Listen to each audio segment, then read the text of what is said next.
आज हम बांधों की चर्चा करेंगे और बांधों से मेरा तात्पर्य है बड़े बांधों से, जिसको कि अंग्रेजी में डैम्स भी कहते हैं। बांध का निर्माण कम आबादी वाले अतिरेक जल क्षेत्रों से अधिक आबादी वाले जल की कमी वाले क्षेत्र में जल को ले जाने और फिर उसको पुनः वितरण करने के लिए प्रायः किया जाता है। बांध का इतिहास बहुत पुराना है। अगर हम इतिहास के झरोखे से देखें तो प्राचीन कांस्ययुगीन सभ्यताओं के उदय के समय से ही आपको दिखेगा कि और आपने पढ़ा होगा कि कृषक जो है वो जल का जब प्रयोग कर रहे थे अपनी खेती के लिए, तो वो किस तरीके से छोटे छोटे मेड़ बना के नदियों से पानी को अपने खेत में लेकर आते थे। और हमें ये भी पता है कि लगभग 7000 वर्ष पहले जो सुमेर वासी थे, यानी सुमेर सभ्यता के जो लोग थे, उन लोगों ने यूफ्रेट्स और टिग्रिस जो नदियाँ थीं उनके बीच ये नदियाँ जो हैं वो प्रायः अपना रास्ता बदलती रहती थी। तो इन नदियों के बीच जो ये रास्ता जब बदलती थी तो हर वर्ष वो जो किसान थे उस इलाके के, वो सिंचाई के लिए पानी जो है खेत में लेकर आते थे। यूफ्रेट्स नदी की जो रास्ता बदलने की प्रकृति थी, उसके कारण नदी वाहिनी से कई छोटे नहर खेती के मैदान की सिंचाई के लिए निकाले जा सकते थे। जॉन मैकनील ने इनफैक्ट बड़ा इंटरेस्टिंग इसके बारे में बताया है। वो कहते हैं कि करीब 5000 साल पहले जो सबसे पुरानी बांध से संबंधित संस्कृति कहें या सभ्यता थी, जो प्राचीन मिस्र की सभ्यता थी, वो वहाँ पर सबसे पुराना बांध पाया जाता है मेम्फिस के निकट। पहली सदी ईसा पूर्व में भी अगर आप देखें तो छोटे बांध भूमध्य सागर, मध्य पूर्व, मध्य अमेरिका और चीन में भी बनाए गए हैं। लेकिन इनके बावजूद इन प्राचीन बांधों की अगर ऊंचाई देखें तो प्रायः उतनी ज़्यादा नहीं होती थी, वो कम ही होती थी। और उसकी मुख्य वजह यह थी कि एक तो तकनीकी की कमी थी और दूसरा कि इसका उपयोग सिर्फ और सिर्फ खेती के लिए किया जाता था। यानी जो बांध बनाए जाते थे वो जल को खेत तक पहुंचाने के लिए इसका उपयोग किया जाता था। लेकिन आधुनिक काल में 20वीं शताब्दी में जब बांध के निर्माण ने अपनी ऊंचाई पकड़ ली, ये जो बांध आप देखते हैं ये बांध बड़े बांध के नाम से जाने जाते हैं। और अंतर्राष्ट्रीय स्तर पर अगर हम देखें तो ये 15 मीटर से जो अधिक ऊंचाई के बांध होते हैं उनको हम बड़े बांध कहते हैं या बिग डैम्स कहते हैं। ये जो बिग डैम्स हैं, इस सिंचाई के अतिरिक्त ये एक बहुत बड़ा काम करते हैं और जिसके लिए ये बनाया जाता है वो है जल विद्युत का निर्माण। तो अगर देखा जाए तो जल विद्युत के लिए इस तरह के जो आधुनिक बड़े बांध जिसको हम कह रहे हैं, आधुनिक बांध जो है, इनका पहली बार अगर आप देखें तो विचार 19वीं सदी में आया था और करीब 1832 के आसपास इसको टरबाइन के विकास के साथ जोड़ा जाता है। यानी टरबाइन का उस समय डिस्कवरी हुई थी और टरबाइन के साथ साथ बांधों का भी उदय हुआ था। 20वीं शताब्दी की शुरुआत में अमेरिका और जैसे दो देश या इटली और नॉर्वे जैसे जो देश थे, इन लोगों ने भी कई तरह के विद्युत जल प्लांट तैयार किए और अपने विद्युत की पूर्ति इन बड़े बांधों के द्वारा इन्होंने की। 1930 के दशक में टरबाइन के डिज़ाइन में बहुत से सुधार हुए और इसने लगभग ये जो बड़े बांध की जो प्रक्रिया थी, निर्माण की प्रक्रिया थी, इसमें अचानक से इसने एक तरह का उछाल ला दिया। और जो कहें तो जल की जो बढ़ती मांग भी हो रही थी, क्योंकि जैसे जैसे जनसंख्या बढ़ रही थी विश्व में, वैसे वैसे जल की भी मांग बढ़ने लगी थी। और इस जल की बढ़ती मांग को पूरा करने के लिए विश्व के अधिकांश जल क्षेत्रों का निर्माण कई जगह, कई देशों में होने लगा था। 1930 अगर हम देखें तो 1930 के दशक से लेकर 1970 के दशक तक बड़े बांधों का निर्माण और विकास, ये दोनों चीज़ें इतनी तेज़ी से हुई हैं। इनफैक्ट अगर हम यूँ कहें कि जो किसी देश का विकास है और उसकी आर्थिक प्रगति है, ये एक तरह से या कहें हम बांधों का निर्माण और आर्थिक प्रगति कहें तो ये एक तरह से पर्यायवाची हो चुके थे। यानी अगर किसी देश को विकास करना है तो उसके लिए ज़रूरी है कि वो बड़े बांध का निर्माण करे। सो बड़े बांध को हम यूँ कहें कि एक इसको आधुनिकीकरण का प्रतीक माना जाने लगा था, तो इसमें कोई अतिशयोक्ति नहीं होगी। बड़े बांध जो है ये खासकर 1970 के बाद जो विकासशील देश थे, जैसे भारत जैसे विकासशील देश हों या तुर्की जैसे विकासशील देश हों, यहाँ पर 1960-70 के आसपास ये बड़े बांध बहुत ही ज़्यादा पॉपुलर हो गए इन विकासशील देशों में, क्योंकि जैसे मैंने बताया कि आर्थिक विकास को बड़े बांधों के पर्याय के रूप में देखा जाने लगा था। यानी अगर आप विकास करना चाहते हैं, आर्थिक प्रगति करना चाहते हैं, तो उसके लिए बड़े बांध बहुत ज़रूरी होने लगे थे।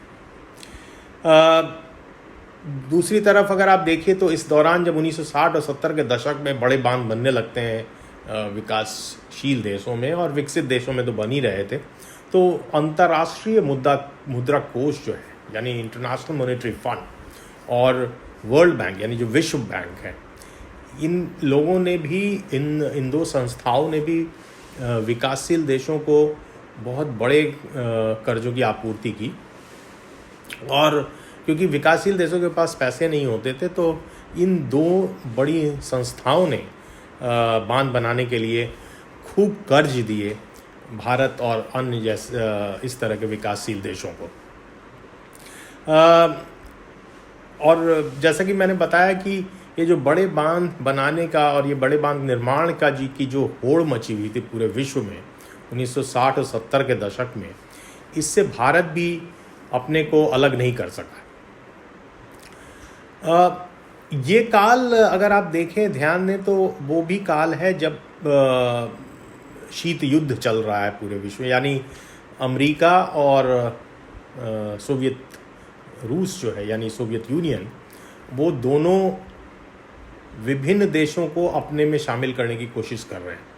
यानी शीत युद्ध के दशकों में भी बांधों के निर्माण और जलाशय के निकास की होड़ ये मच रही थी। और अब ये वो समय था जब अमेरिका और सोवियत यूनियन आर्थिक और जनसंपर्क संघर्ष में आपस में उलझे हुए थे। सो वो ज़्यादा से ज़्यादा देशों को अपने गुट में शामिल करना चाहते थे, और इसके लिए इन देशों से उन्होंने बांध निर्माण में मदद भी पहुंचाई। तो ये तो एक हमारा पृष्ठभूमि थी जो बड़े बांध बने हैं 1960 और 70 के दशक में, और बाद में भी बने। अगर आप देखें तो 21वीं शताब्दी तक बड़े बांधों को उनकी जो हाइट है उसको हम लोग अपनी जल की आपूर्ति के लिए बढ़ाते चले जा रहे हैं।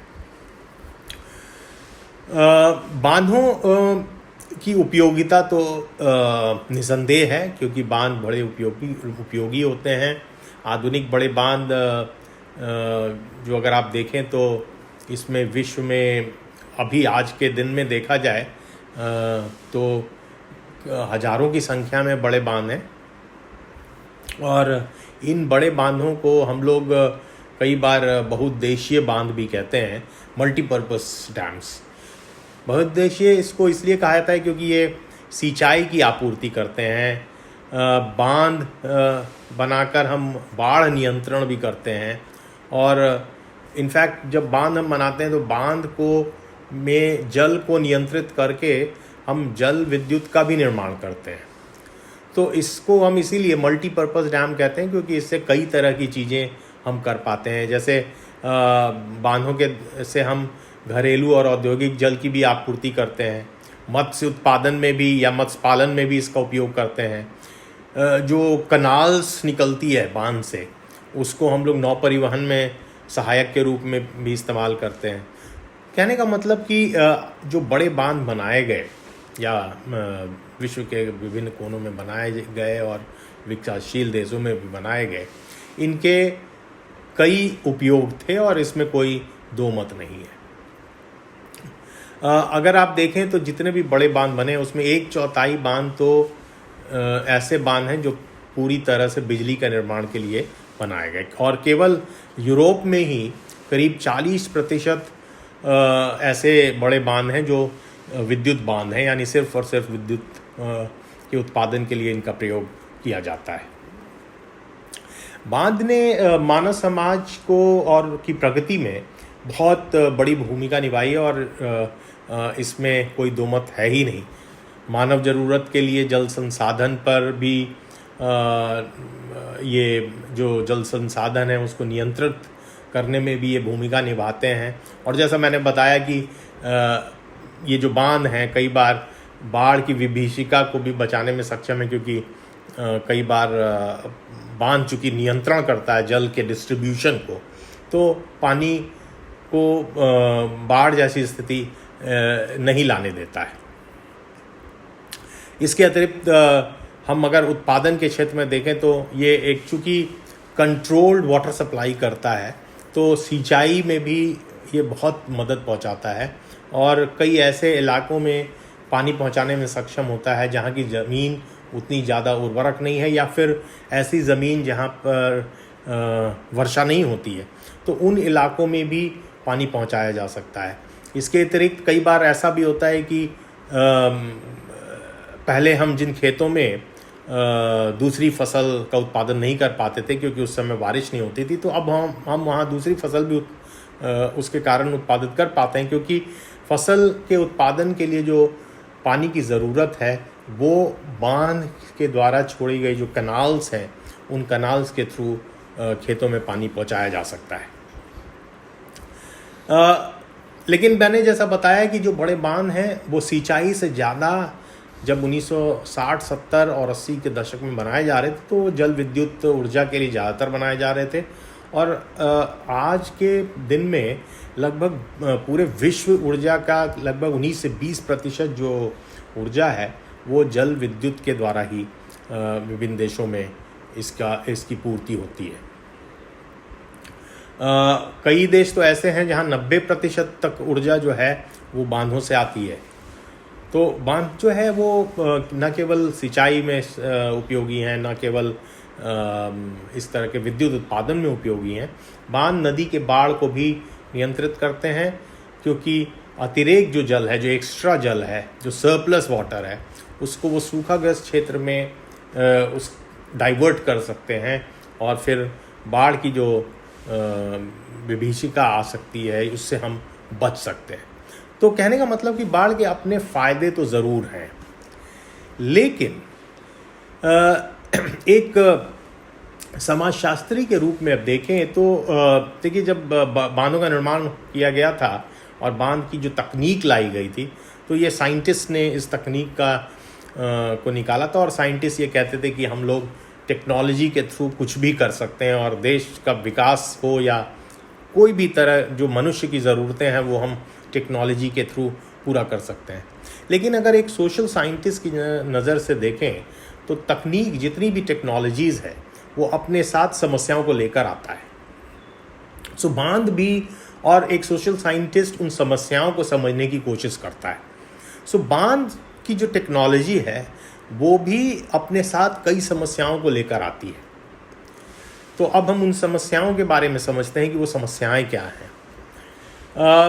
जितने भी फ़ायदे मैंने अभी तक बताए, इन सभी फ़ायदों के विपरीत बांधों के निर्माण से जो हमारी प्रकृति है उस पर बहुत ही दूरगामी असर होता है। यहाँ तक कि जो अच्छे अभिकल्पित बांध के कुछ ऐसे हैं जो कुछ पर्यावरणीय प्रभाव छोड़ते हैं, और भारत में जो अधिकांश बड़े बांध आपने देखे हैं वो तो कई बार अपने उद्देश्य जिसका पर्पस से उनको बनाया गया था उन उद्देश्य को भी वो पूरा नहीं कर पाए। यहाँ तक कि अब तक वो अपनी लागत भी नहीं निकाल पाए हैं। यानी हमने अगर इंटरनेशनल मॉनेटरी फंड से या वर्ल्ड बैंक से लोन लिया था तो हम उस लोन को अदा करने के लिए जितना हमने इंटरेस्ट दिया उससे अब तक हम जो बांध में लागत लगी है वो भी हम नहीं निकाल पाए हैं। तो कई बार ऐसा होता है कि जो कॉस्ट बेनिफिट एनालिसिस हम जिसको कहते हैं, सो कॉस्ट बेनिफिट एनालिसिस करें तो जितना फ़ायदा नहीं हुआ है, कई बांध ऐसे भी हैं उससे ज़्यादा हम आर्थिक रूप से उससे हमारा देश का नुकसान हुआ है। हम यूँ कह सकते हैं कि आर्थिक रूप से भी आशा के अनुरूप बड़े बांध कई बार फ़ायदे हमें नहीं पहुंचा पाए हैं। सरकारें सालों से बांधों की ऊंचाई बढ़ाती चली जा रही हैं और इनकी ऊंचाई बढ़ने से जो भूकंप की स्थिति में भी बड़े खतरनाक परिस्थितियां उत्पन्न हो सकती हैं, और बड़े बांधों का जनसंख्या के जीवन स्तर पर भी और संस्कृति पर भी खराब प्रभाव पड़ता है। और इससे सबसे अधिक जो प्रभाव अगर हम देखते हैं तो जब बड़े बांध बनाए जाते हैं तो आसपास का जो समुदाय है, जो गांव हैं, पहाड़ों पर रहने वाले लोग हैं, जंगल में रहने वाले जो आदिवासी हैं, उन सब को ये प्रभावित करता है क्योंकि उन सब को वहाँ से निष्कासित कर दिया जाता है। बांधों के निर्माण ने बड़ी संख्या में लोगों का विस्थापन किया है। कहीं भी बड़े बांध बने हो वहाँ पर हर बड़े बांध के आसपास एक बहुत बड़ा क्षेत्र जो है वो खाली कराया जाता है। तो जो लोग उस इलाके में रह रहे थे उनको पुनर्स्थापित किया जाता है। ऐसे कई लोग हैं जो अब तक भी बस नहीं पाए हैं, यानी सरकार ने उनको पुनर्स्थापित करने की तो कोशिश की लेकिन अभी तक उनको समुचित न्याय भी नहीं मिल पाया है। कई बार कई समाजशास्त्रियों ने इस पर ऐसा भी बताया है और उन्होंने काम किया। वो कहते हैं कि जो नक्सलवाद की समस्या है कई क्षेत्रों में, उसमें बहुत बड़ा योगदान बांधों का है, क्योंकि बांधों के निष्कासन से कई जो जनजातियाँ थी, जो कई लोग थे, वो उनको पुनर्वास नहीं मिल पाया और बाद में यही लोग अपनी लड़ाई नक्सलवाद से प्रभावित होकर लड़ने लग गए। तो कई समाजशास्त्रियों का इस तरह का भी अध्ययन हुआ है और इस तरह के अध्ययन भी हमारे सामने हैं।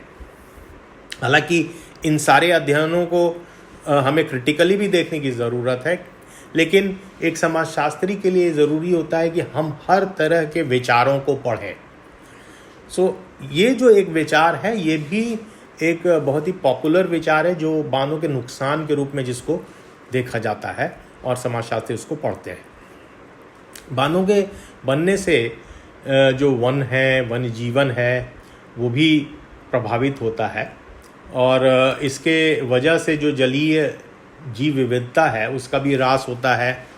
मत्स्य क्षेत्र देखें तो जो नेचुरली जो मछलियों का उत्पादन हो सकता था उसका भी विनाश हो जाता है। बांधों से जो संचित जल है वो भी प्रभावित होता है, क्योंकि बांध में जब आप जल संचित करते हैं तो जो ऊंचे पहाड़ों से धारा आ रही है उस धारा में कुछ कण होते हैं जो उत्पादन या जो ज़मीन को उत्पादकता को बढ़ाते हैं। वो बांधों में जब पानी जमा किया जाता है तो वो जो उत्पादक कण हैं, यानी उत्पादकता बढ़ाने के लिए जो इम्पॉर्टेंट कण होते हैं वो ज़मीन में जाकर बैठ जाते हैं और इसके कारण क्या होता है कि जो जल में लवणता बढ़ जाती है, ये जिसको हम कहते हैं एक तरह से सॉल्ट कंटेंट जो है वो धीरे धीरे बढ़ जाता है। और ये जो लवणीकरण है, जिसको हम लवणीकरण कहते हैं या लवणता कहते हैं, ये इसलिए होता है क्योंकि जल के का जो वाष्पीकरण होता है, उस वाष्पीकरण से जो अपघटित खनिज है वो बच जाता है और वो जाकर ज़मीन में बैठ जाता है। सो जल के जमाव और लवणता ने भी पूरे विश्व में लगभग 20% सिंचाई भूमि को प्रभावित किया है। भूमि, कृषि तथा उन्हीं जगहों की जीविका पर भी इसके दूरगामी एवं स्थायी प्रभाव देखे गए हैं। बांधों का एक और अन्य बड़ा नुकसान है उसके निर्मित स्थल पर बने बड़े जलाशय से, जो बड़े जलाशय होते हैं वहाँ पर भी कई बार अवसाद रुक जाते हैं, और ये जो रुके हुए अवसाद से जल संग्रह या संग्रहण की जो क्षमता है वो कम हो जाती है, जिसके कारण जलाशय के जीवन में भी कमी आ जाती है। यदि अवसाद को हम हटाएं नहीं तो जलाशय कुछ वर्षों में या हम कहें कुछ दशकों में, कई बार कई 100 साल भी लग जाते हैं, तो ये अवसाद से पूरी तरह भर जाते हैं। और ये ऐसा होगा भी कि जब वो जलाशय भर जाएंगे और इन जलाशयों से निकलने वाले जल में अवसाद की मात्रा या अवसाद रहित करने के लिए हमें बहुत परिश्रम करना पड़ेगा। तालाब में के जल में भी आपने देखा है कि वाष्पीकरण की वजह से भी जल में कमी आ जाती है। तो ये जो जलाशय जो बनते हैं या जलाशय बनाए जाते हैं, ये कई बार ज़मीन के तल में भी इस तरह के पानी जा रहे होते हैं, और वो ज़मीन के अंदर जो ग्राउंड वाटर है उसको भी वो प्रभावित करते हैं। कभी कभी भारी वर्षा अगर किसी क्षेत्र में हो रही है तो बांध में दरार भी पड़ जाती है। तो अगर बांध में कई बार ऐसा होता है कि कई वर्षों के बाद अगर किसी तरह की दरार आए और कोई बड़ा भूकंप आ जाता है तो बहुत भयावह परिणाम होते हैं, क्योंकि इतना जल उसमें संचित होता है कि वो कई गांवों को और कई शहरों को उस पानी से नुकसान हो सकता है और वो उसको डुबो सकता है।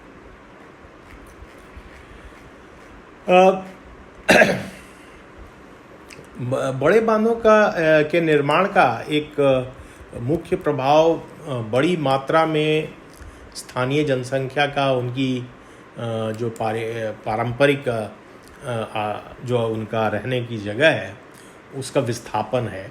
और इसको जैसा मैंने पहले भी बताया कि कई समाजशास्त्रियों ने इसको नक्सलवाद से भी जोड़ा है। सो बहुत सारे विस्थापित लोगों को मान्यता नहीं मिल पाती है और मुआवजा भी नहीं मिल पाता है। कई बार रेड टेपिज्म के कारण, यानी जो हमारे सरकारी तंत्र में जो रेड टेपिज्म है, तो उसके कारण भी कई बार इन लोगों को सही न्याय नहीं मिल पाता है, मुआवजा नहीं मिल पाता है। ये आकलन किया गया है कि विश्व भर में बांध से लगभग 4 से 8 करोड़ लोग विस्थापित हो चुके हैं। और इतिहासकारों ने ये बताया है, जॉन मैकनील ने तो इसका बड़ा अद्भुत एक एग्जाम्पल दिया है। वो कहते हैं कि जो आधुनिक भारत है उसमें बांधों को जो एक बड़े मंदिर के रूप में देखा जाता है कि उसकी सामाजिक और पर्यावरणीय कीमत काफ़ी महंगी है। और उन्होंने आकलन किया है कि 1947 से 1992 के बीच करीब 2 करोड़ लोग बांध के निर्माण से विस्थापित हो चुके हैं। सो विस्थापित होना और पुनः उनका निर्वासित स्थल में लोगों के लिए उनको मुआवजे के साथ उनकी व्यवस्था करना, ये पूरी तरह से संभव नहीं हो पाता है। और कई बार इस तरह के जो समुदाय हैं वो उनको अगर नई जगह पर प्रतिस्थापित कर भी गया है तो वो सांस्कृतिक रूप से पूरी तरह से अपनी पूरी पुरानी संस्कृति से पूरी तरह से कट जाते हैं। और इस तरह के इसका सुस्पष्ट उदाहरण हमारे पास है, जो वो है नर्मदा नदी के ऊपर जो सरदार सरोवर बांध का निर्माण किया गया, वो उसका एक एग्जाम्पल है। बांध और अगर हम उसके विस्थापन को देखें तो बांध के विस्थापन की जो समस्याएं हैं वो केवल भारत तक ही सीमित नहीं है। भारत के अतिरिक्त कई अन्य इलाकों में भी विस्थापन की समस्या रही है, कई अन्य देशों में भी ये समस्या रही है। और इस समस्या ने ये एक समस्या कोई ऐसी समस्या नहीं है कि जो जिसको सरकार ने जिस पर ध्यान नहीं दिया है, लेकिन कई बार निचले स्तर तक सरकार उन समस्याओं का निवारण नहीं कर पाती है। खासकर जो जंगल के क्षेत्र हैं, वहाँ आदिवासी रहते हैं, जनजातियाँ रहती हैं और इनकी जीविका, संस्कृति, ये सब प्रभावित होती है। भारत में तो जितने भी विस्थापित लोग हैं जिनको प्रतिस्थापित नहीं कर या पुनर्वासित नहीं किया गया है, वो कई बार उनसे उनकी समस्या न केवल उनको अपने क्षेत्र से हटाने के कारण वो क्षुब्ध हैं, बल्कि उनको ये भी लगता है कि उनको अपनी पुरानी संस्कृति से एकदम अलग थलग कर दिया गया है, उसको उनसे काट दिया गया है। और ये एक बहुत बड़ी समस्या है जिसको कि कई बार रुपयों से या नए मकान देने से उस समस्या का समाधान हम नहीं कर पाते हैं। सरदार सरोवर का जैसा मैंने एग्जाम्पल आपको दिया, इसमें कोई संदेह नहीं कि सरकार ने अपने तरफ से उन विस्थापित लोगों को उसको पुनर्वासित करने के लिए सारे कदम उठाए, लेकिन और उससे समृद्धि भी बढ़ी पूरे गुजरात में। अगर आप देखें तो गुजरात का जो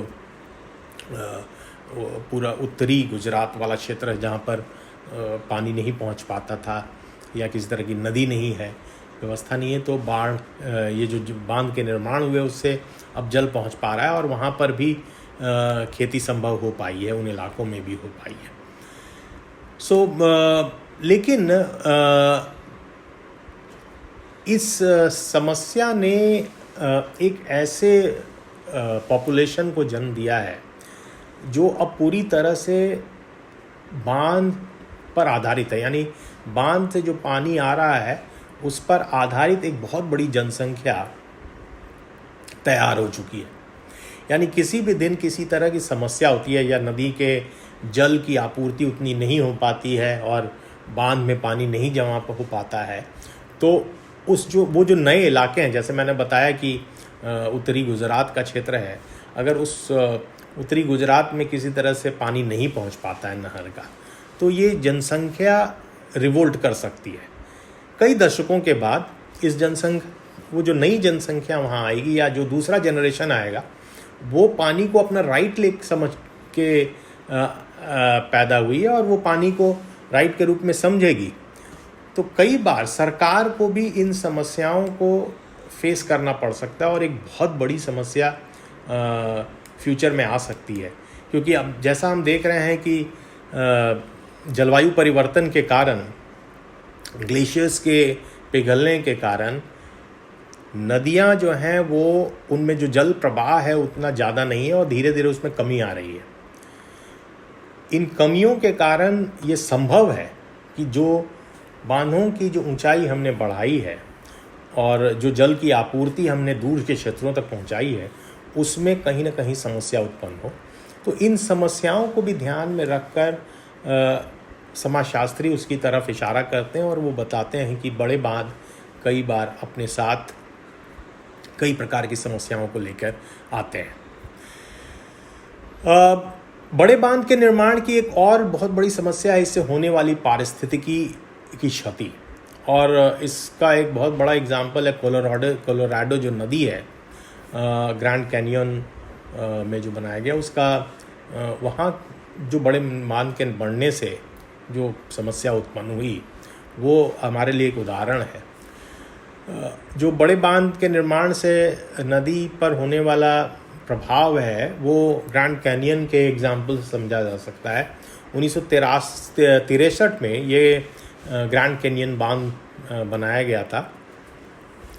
और जल विज्ञान के संदर्भ में कोलोराडो जो नदी है उसको अब नई तकनीक से एक तरह से कंट्रोल किया गया था और नदी के प्रवाह को कम किया गया, औसत प्रवाह को बढ़ाया गया। और इस नदी में बांध बनाने से जो है हमने बहुत उस इलाके में बिजली का भी उत्पादन हुआ। लेकिन बांध के बनने से उस इलाके में अवसाद का भी जमाव हुआ और उस स्थान पर जल के किनारे बहुत से वनस्पति भी पनप गए। जून 1983 में जो रॉकी पर्वत श्रृंखला है उस इलाके में बहुत काफ़ी मात्रा में बर्फ़ पिघला, यानी जो ग्लेशियर्स का पिघलना शुरू हुआ और करीब 6,50,000 गैलन जल को उससे वहाँ से छोड़ना पड़ा, जो बांध के निर्माण के पहले सामान्य रूप से छोड़े जाने वाले जल का 3 गुना अधिक या उससे ज़्यादा अधिक था। तो परिणामी बाढ़ ने जो ये बाढ़ आई इतने जल के छूटने से वो नदी तल और नदी तटों को भी उसने प्रभावित किया। इसकी वजह से जो संचित अवसाद था, जो नीचे जमा हुआ अवसाद था, वो सब बह गया और कई वनस्पतियां भी उखड़ गईं। इसके कारण भयावह उसके परिणाम हुए। सो बहुत बड़ा डिस्ट्रक्शन हुआ था। तो जो अवसाद जो जम कई बार क्या होता है कि आपके पास एक नॉर्मल सर्कमस्टांसेस में अवसाद जमा होता जाता है, वो किसी तरह का नुकसान नहीं पहुंचा है। लेकिन अगर इस तरह की स्थिति पैदा होती है कि जब अचानक से बहुत ज़्यादा पानी आ जाए बांध में और आपको रिलीज़ करना पड़े, तो वो अवसाद भी उसके साथ बहेगा, क्योंकि जो करंट है वो इतना तेज़ होता है, धारा इतनी तेज़ होती है कि उस अवसाद को भी ले जाएगी और वो अवसाद जाकर फिर खेती का जो क्षेत्र है उन पूरे क्षेत्र को ये प्रभावित करेगा। तो ये समस्या कोलोराडो नदी के या कोलोराडो पे जो ग्रैंड कैनियन बांध बनाया गया था उससे एक बार उत्पन्न हो चुकी है। और इस समस्या को समझते हुए लोग ये कहते हैं कि इस तरह की समस्या किसी भी बांध के साथ हो सकती है। इनफैक्ट 2010 में जब कॉमनवेल्थ गेम्स चल रहे थे तो टिहरी बांध का जल स्तर भी बढ़ाया गया था ताकि जो जल का जो बहाव है उसको नियंत्रित किया जा सके, क्योंकि उस समय कोटेश्वर में एक जल परियोजना थी, उसको वहाँ पर बिजली उत्पादन होता था, तो उसको क्षति से बचाने के लिए और अचानक से टिहरी बांध में बहुत मात्रा में पानी आ गया, तो वर्षा भी हुई और वहाँ पर गर्मी पड़ने से जो ग्लेशियर से वो पिघलने लगे, तो बहुत मात्रा में पानी आ गया उस बांध में। और उसी समय दिल्ली में कॉमनवेल्थ गेम्स हो रहे थे। उस टिहरी बांध को बचाने के लिए, क्योंकि जब बांध में बहुत ज़्यादा पानी आता है और वो कंट्रोल नहीं कर, तो बांध के टूटने की बहुत बड़ी समस्या हो सकती थी। तो उस बांध को टूटने से बचाने के लिए पानी को रिलीज़ करना पड़ा। और रिलीज़ करने से क्या हुआ कि दिल्ली का पूरा जो क्षेत्र था उसमें जल जमाव हो गया। और ये वही क्षेत्र है जो कॉमनवेल्थ खेल गांव बनाया गया, तो वो बेसिकली यमुना के क्षेत्र में बनाया गया था, और जहाँ पर पूरे साल लगभग पानी नहीं रहता था और यमुना नदी चूँकि सूख चुकी थी तो लोग ये समझते थे कि अब वहाँ पर पानी कभी नहीं आएगा। लेकिन जब पानी रिलीज़ किया गया टिहरी डैम से, तो ये पूरा क्षेत्र जो है पूरा जल से भर गया। पर्यावरण की नज़र से देखें कि ये जो बांध से होने वाली ये इस तरह की जो समस्या है, जो गंभीर समस्या कई बार उत्पन्न हो सकती है, और हम लोग ये मान कर चलते हैं कि जो ग्लेशियर्स हैं जहाँ से पानी आता है और जिसको हम बांध में इकट्ठा करते हैं वो स्टेबल रहेगा। कई बार बहुत ज़्यादा पानी भी आ सकता है, उस पानी के आने में बढ़ोतरी हो सकती है, और कई बार एकदम पानी नहीं आएगा, तो जो दोनों तरह की समस्याएं उससे उत्पन्न हो सकती हैं। यानी आप जब नेचर को कंट्रोल करने की कोशिश करते हैं और कई बार नेचर आपके कंट्रोल से बाहर चला जा सकता है, तो दोनों तरह की समस्याओं को हमने देखा। जब पानी उसमें ज़्यादा आ जाए और जब पानी नहीं आएगा, तो जो एक ऐसा पॉपुलेशन जो बाढ़ या नहर के ऊपर आधारित है, वो भी इससे प्रभावित हो सकता है और सरकार के लिए एक विपरीत स्थिति पैदा हो सकती है। बड़े बांधों के लिए एक और बड़ी इम्पॉर्टेंट केस स्टडी हमारे इजिप्ट यानी मिस्र में जो अस्वन डैम बना था वो है।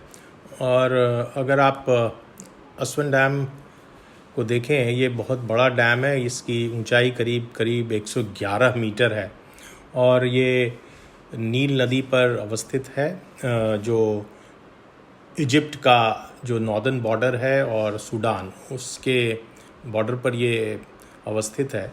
और इसका जो निर्माण था वो 1960 में शुरू हुआ था और लगभग 8 वर्षों में जाकर 1968 में ये पूरा हुआ था। जैसा सारे विकासशील देश कर रहे थे, जब इजिप्ट में क्रांति आई 1952 में और यानी ये देश स्वतंत्र हुआ, तो यहाँ के जो प्रेसिडेंट हैं वो गमैल अब्देल नसेर बने और उन्होंने ये दृढ़ निश्चय किया कि हमें इजिप्ट को एक इंडस्ट्रियलाइज स्टेट बनाना है, और यहाँ उद्योग बढ़ाने हैं, इसको बहुत तेज़ी से इसका इंडस्ट्रियलाइजेशन करना है और वो आर्थिक प्रगति के लिए बहुत ज़रूरी था। तो इजिप्ट को सेल्फ सफिशिएंट बनाने के लिए ये बहुत ज़रूरी था अब्दुल नसीर के लिए कि वो उस समय की जो तकनीक चल रही थी डैम बनाने की वो भी इजिप्ट में लेकर आए। और क्योंकि अस्वन डैम के बनने से जो नील नदी पर अगर डैम, क्योंकि पानी की कोई कमी नहीं थी, नील नदी में बहुत पानी आता था, तो नील नदी पर ये जो डैम था इसको बनाए जाने से एक तरफ तो उनको फ्लड से मुक्ति है, जो बाढ़ आती रहती थी नील नदी में, उससे मुक्ति मिल सकती थी, और दूसरा कि इससे इलेक्ट्रिसिटी जनरेट हो सकती थी जो इंडस्ट्रियलाइजेशन के लिए बहुत ज़रूरी था। तीसरा फ़ायदा ये था कि अगर ये डैम बन जाता है तो उससे पानी के ऊपर नियंत्रण किया जा सकता है और इससे मल्टी क्रॉपिंग शुरू हो सकती है, कैश क्रॉप्स का उत्पादन शुरू हो सकता है, क्योंकि कैश क्रॉप्स का उत्पादन जो है वो पूरी तरह से वर्षा पर आधारित नहीं हो सकता। तो पानी को नियंत्रित करके, जल को नियंत्रित करके इस तरह से कैश क्रॉप्स का उत्पादन किया जा सकता था। सो अब्दुल नसीर ने भी जैसे सारे विश्व के विकासशील देश कर रहे थे, उन्होंने भी यहाँ पर बड़े बांध बनाने की घोषणा की 1960 में और वो 1968 में बनकर तैयार हुआ। लेकिन जब 1960 में ये प्रयास चल रहा था तो एक तरफ अमेरिका और दूसरी तरफ सोवियत संघ दोनों ये कोशिश में लगे हुए थे कि अस्वन डैम को बनाने के लिए जो इजिप्ट को पैसे की ज़रूरत है वो उसको फाइनेंस करें। अब्दुल नसीर ने वेस्टर्न पावर्स के इस प्रपोज़ल को देखा और उन्होंने उसको बहुत गहराई से आंका। उनको ये लगा कि जो सुएज़ कनाल के जो क्राइसिस हुआ था उस दौरान ब्रिटेन, फ्रांस, इज़राइल ने मिलकर इजिप्ट के लिए बहुत परेशानियां खड़ी की थी और वो अमेरिका के साथ नहीं जाना चाहते थे। तो अंततः उन्होंने यूएसएसआर यानी सोवियत संघ से फाइनेंशियल सपोर्ट लिया और फिर इस बांध का निर्माण शुरू किया गया। अगर आप उसके लोकेशन को देखें, जैसा मैंने बताया, ये इजिप्ट जो है वो अफ्रीका के उत्तरी कोने पर अवस्थित है और वहीं पर उसके इजिप्ट के तुरंत बाद अफ्रीका में ही सूडान शुरू होता है। तो नील नदी निकलती हुई जो है वो सूडान में एंटर करती है। तो ये जो पूरा क्षेत्र है वहाँ पर डैम बनाए जाने से उसका प्रभाव आगे के क्षेत्रों में यानी सूडान और उसके निचले क्षेत्र युगांडा तक पड़ सकता था। लेकिन चूँकि इजिप्ट उस समय सबसे पावरफुल था, उस इलाके के लिए पावरफुल स्टेट के रूप में इमर्ज कर रहा था, तो डैम बनाए जाने पर उसको किसी तरह का थोड़ी बहुत कंट्रोवर्सी हुई थी, लेकिन सोवियत संघ के सपोर्ट के कारण वो डैम को या डैम का निर्माण आगे बढ़ाने में सक्षम हुआ। ये जो डैम बना है इसको अस्वन डैम के नाम से जाना जाता है। सो अस्वन डैम ने जैसा अन्य देशों में हुआ था, इसके बनने के बाद बहुत फ़ायदा हुआ इजिप्ट को, इसका इंडस्ट्रियलाइजेशन तेज़ी से हुआ। लेकिन इसके साथ साथ जो विभिन्न डैमों में समस्याओं की चर्चा हमने पहले करी, जिसमें एक्वेटिक लाइफ का बर्बाद होना या सैलिनाइजेशन का होना, क्योंकि पानी इवेपोरेट करता है, तो ये सारी समस्याएं यहाँ पर भी हमें देखने को मिली। अगर आप असवन डैम का जो सबसे बड़ा प्रभाव पड़ा है, तो एक वहाँ जो एक लेक नसेर है, उस लेक नसेर जो कि करीब 270 किलोमीटर तक फैला हुआ था डैम के, इसने बहुत से लेक ने बहुत तरह की एक्वेटिक लाइफ को जन्म दिया था। लेकिन इसने फ़िशिंग के अलावा इसने बहुत सारे फ़िशिंग से जुड़ी हुई इंडस्ट्रीज़ को भी आगे बढ़ाया था, और करीब माना जाता है कि करीब 1 लाख टन जो फ़िश है यहाँ से प्रोड्यूस हो रही थी। लेकिन धीरे धीरे इस लेक में इसकी सैलिनिटी आने से फ़िशिंग भी प्रभावित हुई है पिछले 2 दशकों में। असवन डैम ने बहुत सारी जो वहाँ की सिंचाई की समस्या थी उसको पूरा किया, जो इलेक्ट्रिसिटी की समस्या थी वो पूरा किया इजिप्ट में। लेकिन इसने बहुत से चैलेंजेस भी प्रस्तुत किए हैं इजिप्ट में। जो रिवर फ्लड था पहले, वो आता था, वो डिपॉजिट करता था फर्टाइल सॉइल को, वो अब फर्टिलिटी जो सॉइल में डिपॉजिट होती थी डाउन स्ट्रीम, वो अब होना बंद हो गई। और धीरे धीरे होता क्या है कि कई वर्षों के बाद जो सॉइल है वो अपना नेचुरल फर्टिलिटी लूज़ करता चला जाता है, सैलिन हो जाता है सॉइल, और जो फार्मर्स हैं उनको फिर फर्टिलाइज़र का इस्तेमाल करना पड़ता है। फर्टिलाइज़र इस्तेमाल करने से उत्पादन तो बढ़ता चला जाता है, लेकिन वो फर्टिलाइज़र फिर जाकर सॉइल की फर्टिलिटी, नेचुरल फर्टिलिटी को ख़त्म कर देता है। तो इससे बहुत सारे हेल्थ हैज़ार्ड्स भी होने लगते हैं इजिप्ट में। और इनफैक्ट अगर आप देखें तो वहाँ एक तरह की बीमारी भी पैदा होने लगती है आर्टिफिशियल फर्टिलाइज़र के इस्तेमाल से। स्नेल्स जो हैं वो वहाँ के जो इरिगेशन कनाल्स हैं उसमें पैदा होने लगते हैं, और एक तरह का पैरासाइट जिसको कि बिलार्जिया के नाम से जाना जा सकता है, वो उसका ब्रीडिंग ग्राउंड बन जाता है। असवन डैम का जो कनाल जहाँ जहाँ जाता है उस पूरे इलाके में, क्योंकि ऑलमोस्ट पूरा इजिप्ट जो है वो असवन डैम से निकली हुई कैनाल्स के ऊपर डिपेंडेंट हो जाता है, और उस पानी के कारण एक नई तरह की बीमारी इजिप्ट में होने लगती है जिसको शिस्टोसोमाइसिस के नाम से जाना जा सकता है, और उसको स्नेल फीवर भी कहते हैं उस इलाके में। इसके कारण लिवर डैमेज होने लगा, किडनी फेलियर होने लगा, इनफर्टिलिटी तो बढ़ ही रही थी, और कई तरह के कैंसर होने लगे, और इस डिज़ीज़ से बच्चों में भी बहुत पुअर ग्रोथ होने लगा, लर्निंग डिफ़िकल्टीज़ आने लगी। और इन सब समस्याओं ने, तो जो हेल्थ हैज़ार्ड्स थे वो असवन डैम के बहुत ज़्यादा थे। तो कॉस्ट बेनिफिट एनालिसिस में जितना ज़्यादा फ़ायदा इकोनॉमिक रूप से उसने पहुंचाया नहीं, उससे ज़्यादा कई वर्षों के बाद जब ये हेल्थ से जुड़ी समस्याएं आती हैं तो स्टेट का ज़्यादा से ज़्यादा जो रेवेन्यू है वो हेल्थ में उसका उपयोग करना पड़ा। तो ऐसा नहीं है, उसके ट्रीटमेंट के लिए फिर बाद में उसको ट्रीट करने के लिए बहुत तरह के वैक्सीन्स का उपयोग किया गया, बहुत तरह की दवाइयाँ बांटी गईं, लेकिन इन समस्याओं ने पूरी तरह से उसको ख़त्म नहीं किया, और स्टेट का बहुत बड़ा पैसा जो है वो अब इस तरह के हेल्थ प्रॉब्लम में लग रहा है। इजिप्ट जो एक समय में गेहूं का बहुत बड़ा उत्पादक रहा, कैश क्रॉप्स का उत्पादक रहा और एक्सपोर्ट किया करता था, क्योंकि असवन डैम के बनने के बाद उत्पादन बहुत तेज़ी से बढ़ा था। लेकिन अगर आप पिछले 2 दशकों में देखें तो इजिप्ट में बहुत सारी समस्याएं उत्पन्न हो चुकी हैं, आर्थिक समस्याएं जुड़ी हुई हैं उनसे, उत्पादन नीचे चला गया है, और अब उसको गेहूं और अन्य कई तरह के जो अनाज हैं उसको इंपोर्ट करने पड़ रहे हैं।